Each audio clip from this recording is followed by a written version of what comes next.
বিশ্ব রাজনীতির করিডোরে এক নীরব কম্পন অনুভূত হচ্ছে।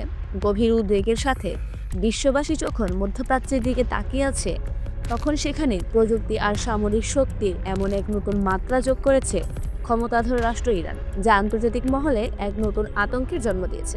তেহরানের আকাশ বিজয় শুধু তাদের নিজস্ব সাফল্য নয়, এটি এক নতুন যুগের সূচনা করছে, যেখানে প্রচলিত যুদ্ধ বিগ্রহের সমীকরণকে মুহূর্তে পাল্টে দেওয়ার সক্ষমতা এখন ইরানের হাতের মুঠো। এই উত্থান এমন এক ভয়ঙ্কর অস্ত্রের জন্ম দিয়েছে, যার ক্ষমতা পশ্চিমা বিশ্বের দীর্ঘদিনের ঘুম হারাম করে দিয়েছে এবং যার রেশ ছড়িয়ে পড়েছে বিশ্বজুড়ে। প্রশ্ন জাগে, হঠাৎ করে কেন ইরান পশ্চিমা দেশগুলোর জন্য এত সরাসরি হুমকি হয়ে উঠল? কিভাবে একটি দেশ বছরের পর বছর ধরে আন্তর্জাতিক নিষেধাজ্ঞার জাতাকলে পিষ্ট হয়েও গোটা অঞ্চলের সামরিক ভারসাম্যকে এমন নাটকীয়ভাবে বদলে দিতে সক্ষম হলো? আর এই আশঙ্কার পরিপ্রেক্ষিতে আমেরিকা ও ইসরায়েল কি ধরনের পদক্ষেপ গ্রহণ করতে পারছে বা আদৌ পারছে কিনা? সম্প্রতি ইসরায়েলের রাষ্ট্রীয় সংবাদ সংস্থা তাসনিম নিউজ এজেন্সি এক বিস্ফোরক তথ্য প্রকাশ করে গোটা বিশ্বকে স্তম্ভিত করে দিয়েছেন। তারা ঘোষণা করেছে যে ইরান সফলভাবে এমন একটি ক্ষেপণাস্ত্রের পরীক্ষা সম্পন্ন করেছে যার পাল্লা অবিশ্বাস্যভাবে 10,000 কিলোমিটার। সাধারণ মানুষের চোখে এটি হয়তো শুধুই একটি সংখ্যা মনে হতে পারে, কিন্তু আন্তর্জাতিক নিরাপত্তা বিশ্লেষক এবং সামরিক কৌশলবিদদের বিবেচনায় এই সংখ্যাটি সম্পূর্ণ নতুন এক সমীকরণের জন্ম দিয়েছে। এই ঘোষণা পেন্টাগন থেকে শুরু করে ইসরায়েলের তেল আবিব পর্যন্ত প্রতিরক্ষা বিভাগের কর্মকর্তাদের মাথা ঘুরিয়ে দিয়েছে, তাদেরকে এক গভীর অনিশ্চয়তার মুখে ঠেলে দিয়েছে এবং দীর্ঘদিনের সামরিক পরিকল্পনাকে প্রশ্নবিদ্ধ করে তুলেছে। 10,000 কিলোমিটার পাল্লার অর্থ হলো তেহরানের সুসজ্জিত কন্ট্রোল রুম থেকে একটি বোতাম চাপার মাত্র 30 মিনিটের মধ্যে নিউ ইয়র্ক বা ওয়াশিংটনের যে কোনো কাঙ্ক্ষিত লক্ষ্যবস্তুকে মুহূর্তে জ্বলন্ত নরকে পরিণত করার সক্ষমতা অর্জন করেছে ইরান। এই তথ্য যেন এক দমকা হাওয়ার মতো এসে আমেরিকার দীর্ঘদিনের সামরিক শ্রেষ্ঠত্বের ভিত্তিকে কাঁপিয়ে দিয়েছে। এতদিন পর্যন্ত আমেরিকা এবং তার ঘনিষ্ঠ মিত্র ইসরায়েল এক অলীক ধারণা ছিল যে তারা ইরানকে ভৌগোলিকভাবে মধ্যপ্রাচ্যের সীমানার মধ্যে আটকে রেখেছে, তাদের সামরিক সক্ষমতা নিয়ন্ত্রণের মধ্যে। কিন্তু তাসনিম নিউজের এই বিস্ফোরক ঘোষণা যেন সেই অদৃশ্য দেয়ালকে ভেঙে চুরমার করে দিয়েছে। ইরান এখন আর মধ্যপ্রাচ্যের ভূখণ্ডে সীমাবদ্ধ নয়, তারা আটলান্টিক মহাসাগর পাড়ি দিয়ে যুক্তরাষ্ট্রের শোবার ঘর ঢুকে পড়ার সক্ষমতা অর্জন করেছে। এটি কেবল একটি প্রতীকী বিজয় নয়, বরং সরাসরি সামরিক সক্ষমতার এক ভয়াবহ প্রদর্শন। ইরানের এই নতুন অস্ত্রটি কোনো সাধারণ আন্তঃমহাদেশীয় ব্যালিস্টিক মিসাইল নয়, যা আগে থেকেই বিশ্বের পরাশক্তিগুলোর হাতে ছিল। বিশেষজ্ঞরা এই ক্ষেপণাস্ত্রটিকে আমেরিকার সবচেয়ে বড় দুঃস্বপ্ন হিসেবে চিহ্নিত করেছেন, কারণ ফ্র্যাকশনাল অরবিটাল বোম্বারের সিস্টেম বা FOBS অনুসরণ করে তৈরি করা হয়েছে। এই প্রযুক্তির সারবত্তা এবং বিধ্বংসী ক্ষমতা উভয় এটিকে অনন্য করে তুলেছে। এই সিস্টেমে একটি সাধারণ রকেট মহাকাশে অনেক উঁচুতে উঠে যায় এবং এরপর একটি অর্ধবৃত্তাকার পথে তার নির্দিষ্ট লক্ষ্যের দিকে দ্রুত গতিতে নেমে আসে। এই অনন্য ব্যবস্থার সবচেয়ে ভয়াবহ দিক হলো এটি প্রচলিত ক্ষেপণাস্ত্র স্ট্রাইকিং রাডার সিস্টেমের নাগালের বাইরে চলে যায়।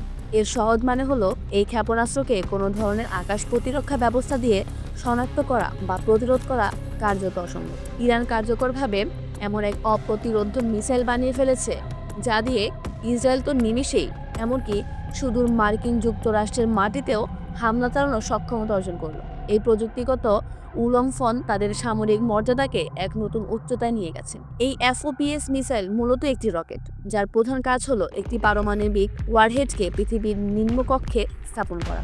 এটি অনেকটা একটি স্যাটেলাইট উৎক্ষেপণের মতোই কাজ করে। একবার কক্ষপথে স্থাপিত হলে এই ওয়ারহেডটি একটি অদৃশ্য ঘাতকের মতো স্যাটেলাইট হিসাবে পৃথিবীর চারপাশে ঘুরতে থাকে।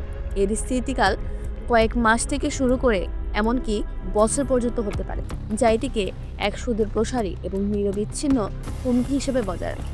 তারপর যখন হামলার নির্দেশ দেওয়া হয়, তখন এটি তার রেট্রো রকেট চালু করে কক্ষপথ থেকে বেরিয়ে আসে এবং পৃথিবীর যে কোনো প্রান্তে নির্ভুলভাবে আঘাত হানতে সক্ষম হয়। এই প্রযুক্তির সবচেয়ে বিধ্বংসী এবং কৌশলগত দিকটি হলো এর হামলা চালানোর পথ।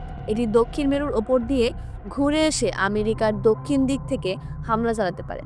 এই বিষয়টি আমেরিকার প্রতিরক্ষা ব্যবস্থার জন্য এক মারাত্মক দুর্বলতা উন্মোচন করেছে। ঐতিহাসিকভাবে আমেরিকার পুরো মিসাইল প্রতিরক্ষা ব্যবস্থা উত্তর দিকে মুখ করে বসানো হয়েছে, কারণ ধরে নেওয়া হতো যে রাশিয়া বা চীন থেকে কোনো মিসাইল হামলা এলে তা উত্তর মেরুর দিক থেকে আসবে, কিন্তু দক্ষিণ দিক থেকে আমেরিকার সীমান্ত সম্পূর্ণ অরক্ষিত। FOBS প্রযুক্তি ঠিক এই দুর্বলতাকে কাজে লাগিয়ে তাদের $1 ট্রিলিয়ন ব্যয়বহুল প্রতিরক্ষা ব্যবস্থাকে এক মুহূর্তে অর্থহীন কাজের টুকরোতে পরিণত করতে সক্ষমতা রাখে।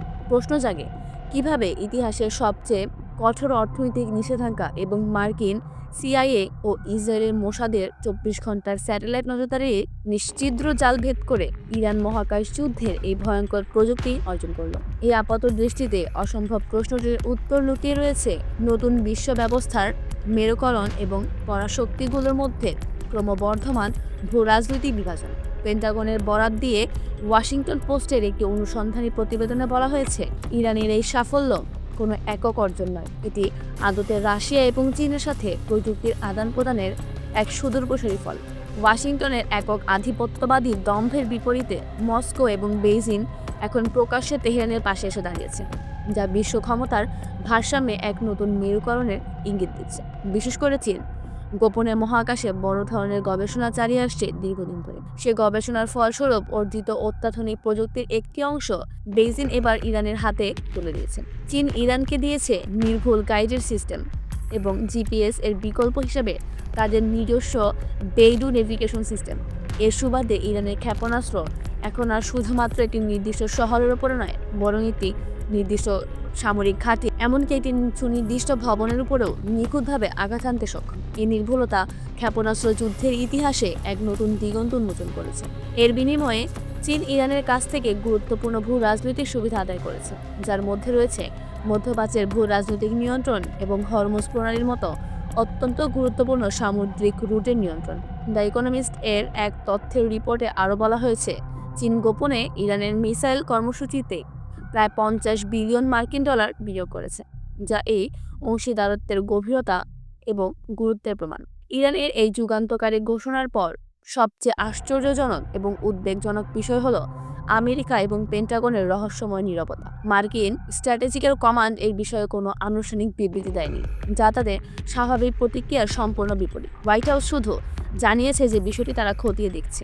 বিশ্লেষকদের ধারণা, এই নীরবতা ভয় এবং চরম ব্যর্থতা ঢাকার একটি মরিয়া চেষ্টা। আমেরিকা যদি জনসম্মুখে স্বীকার করে নেয় যে ইরান সত্যি এই প্রযুক্তি অর্জন করে থাকে, তাহলে যুক্তরাষ্ট্রের $1 ট্রিলিয়ন ব্যয়বহুল প্রতিরক্ষা ব্যবস্থা সম্পূর্ণ ব্যর্থ বলে প্রমাণিত হবে। এটি হবে আমেরিকার সামরিক শ্রেষ্ঠত্বের মিথ্যার কফিনের শেষ পেরেক ঠুকে যাওয়ার সমান, যা তাদের বিশ্বজুড়ে সামরিক প্রভাব এবং বিশ্বাসযোগ্যতার ওপর এক অপরিবর্তনীয় আঘাত আনবে। এই নীরবতা প্রমাণ করে যে ওয়াশিংটন এখন তেহরানকে এতটা স্থির করছে যে তারা সরাসরি কোনো প্রতিক্রিয়া দেখানো সাহসও পাচ্ছে না। ইরান কার্যত সংঘাতের ময়দানকে পৃথিবীর মাটি থেকে মহাকাশে নিয়ে গেছে এবং দেখিয়ে দিয়েছে যে নিষেধাজ্ঞা, হামলা বা হুমকি দিয়ে তাদেরকে দমিয়ে রাখা সম্ভব নয়। তাদের উদ্ভাবনী ক্ষমতা এবং কৌশলগত মিত্রতা তাদের এক নতুন উচ্চতা নিয়ে গেছে। আজ ওয়াশিংটনের রাতের আকাশ আর শুধু তারা স্যাটেলাইট নয়, বরং ঘুরপাক খাচ্ছে ইরানের এক অদৃশ্য ঘাতকের ছায়া। যুক্তরাষ্ট্র এমন এক ভয়াবহ শত্রুর মুখোমুখি যাকে প্রচলিত কোনো মিসাইল ডিফেন্স সিস্টেম দিয়ে আটকানো সম্ভব নয়, কারণ শত্রু